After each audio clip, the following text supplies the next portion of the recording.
शांति जी के पति का कम उम्र में ही देहांत हो गया था। वो बैंक में क्लर्क की नौकरी करते थे। ड्यूटी के टाइम ही उन्हें दिल का दौरा पड़ा और वो नहीं रहे।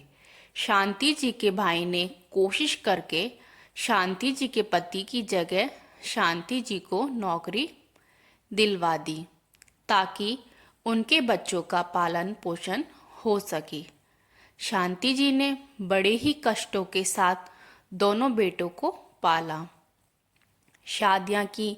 दोनों बेटों ने अपने ही घर के अपनी मर्जी अनुसार हिस्से कर लिए थे। अब शांति जी की पोतियां रजनी और रीमा दोनों ने ही अपनी 12वीं कक्षा पूर्ण कर ली थी। दोनों पोतियां आगे पढ़ना चाहती थी, परंतु विकास और अनूप उनके लिए किसी बेहतर वर्ग की तलाश में जुटे हुए थे। पोतियों ने दादी माँ से गुजारिश भी की, दादी हमें पढ़ने दो, कोई अच्छी सी नौकरी मिल जाए, हम अपने पैरों पर खड़ी हो जाएं, तब कर लेंगे शादी। आप समझाओ पापा को। दादी माँ को उनमें अपने बचपन की छवि दिखती थी। उन्होंने पोतियों से वादा किया, हाँ बेटा जरूर पढ़ो, मैं तो आगे पढ़ नहीं पाई, जैसे तैसे तेरे दादा की जगह नौकरी मिली तो तुम्हारे पिताजी को मैंने पाला। दोनों बेटों को खूब पढ़ाने की कोशिश की, परंतु घर के हालात को देखकर दोनों ही पढ़ाई छोड़कर अपने कामों पर लग गए। दादी ने विकास और अनूप को बुलाया। देखो, तुम किस्मत वाले हो जो इतनी होनहार बेटियां पैदा हुई।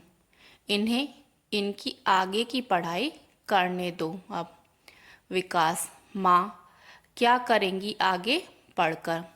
कोई अच्छा सा घर बार देखकर शादी कर देंगे, हमारी भी जिम्मेदारी खत्म। दादी माँ, तो क्या बेटियों का कोई सपना नहीं? ये पढ़ लिख कर अपनी पसंद की नौकरी करना चाहती हैं, इन्हें करने दो।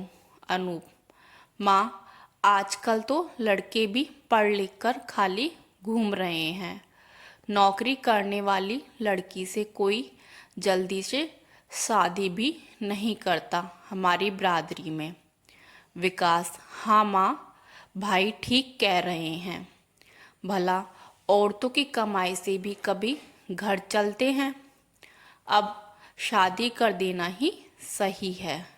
दादी जोर से बोहें सिकोड़ते हुए, तुमने तो मेरी सारी उम्र की तपस्या का 1 मिनट में अनादर कर दिया।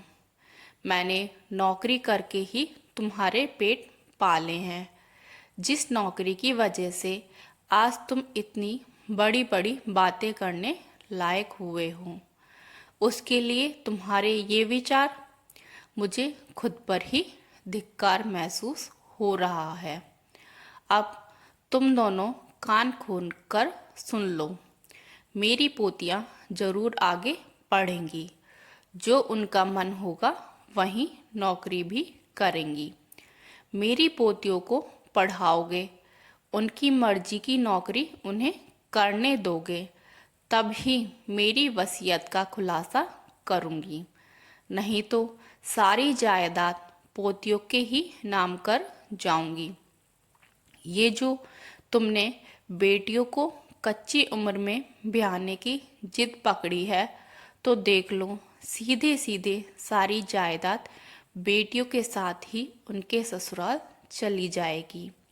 शांति जी ने अपने बेटों विकास और अनूप को कहा, ये घर मैंने तुम्हारे लिए दिन रात मेहनत करके खड़ा किया है, इस घर संपत्ति पर मेरा ही हक है, मैं अपनी वसीयत खुद तय कर सकती हूँ, मेरी वसीयत की असली हकदार मेरी पोतियाँ ही हैं। विकास, माँ पोतियाँ तो ससुराल चली जाएंगी, फिर? दादी माँ, फिर क्या, सारी संपत्ति भी पोतियों के साथ ही चली जाएगी, पर अगर तुमने इनको अपने सपने पूरे करने दिए तब मैं सोचूंगी तुम्हारे बारे में। दोनों बेटों को माँ की बात समझ आ गई। दोनों ने माँ से माफ़ी मांगी। पोतिया भी दादी को अपनी ढाल बने देखकर खूब खुश हुई। दोस्तों, नई शुरुआत हमारे बड़े ही शुरू करें तो इससे बेहतर कुछ नहीं। बच्चों को असल शिक्षा देने के लिए माँ बाप को कभी कभी उल्टे दांव पेच भी चलने पड़ते हैं। तो दोस्तों, अगर आपको हमारी ये कहानी पसंद आई हो तो लाइक, शेयर एंड सब्सक्राइब करिएगा। धन्यवाद।